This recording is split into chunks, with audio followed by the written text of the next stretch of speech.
आप सभी को सादर नमस्ते। पिछले हम लोगों ने वीडियो में भारतीय दर्शनों की बात की थी कि भारतीय दर्शन की दो प्रमुख धाराएं बताई गई हैं, जिसको ईश्वर के अस्तित्व को जो मानते हैं वो आस्तिक और जो नहीं मानते वो नास्तिक। ये दो प्रमुख धारा भारतीय दर्शन की है। अब हम बात करते हैं इस वीडियो में कि जो दर्शन हैं वो उनके द्वारा कितने प्रमाण किसके द्वारा स्वीकृत किए गए हैं।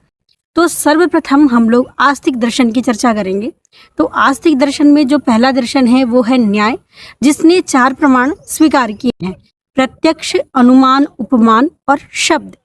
दूसरा जो है वो है वैशेषिक दर्शन, जिसमें कि 2 प्रमाण स्वीकार किया है: अनुमान, पहला प्रत्यक्ष और दूसरा अनुमान। उसके बाद जो सांख्य दर्शन है उसने 3 प्रमाण स्वीकार किए हैं: प्रत्यक्ष, अनुमान और शब्द।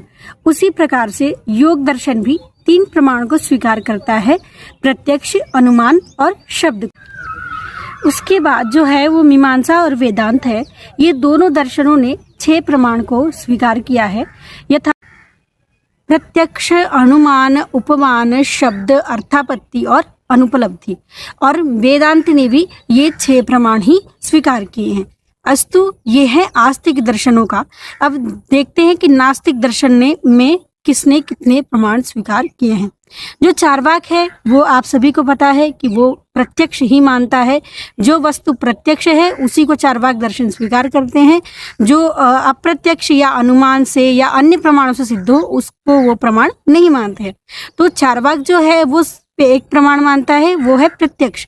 और जो जैन दर्शन है वो 3 प्रमाण मानता है: प्रत्यक्ष, अनुमान और शब्द, जिसको आगम भी कहते हैं।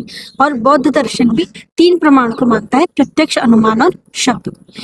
तो ये है आस्तिक और नास्तिक दोनों दर्शनों में स्वीकृत प्रमाणों की संख्या। नमस्ते।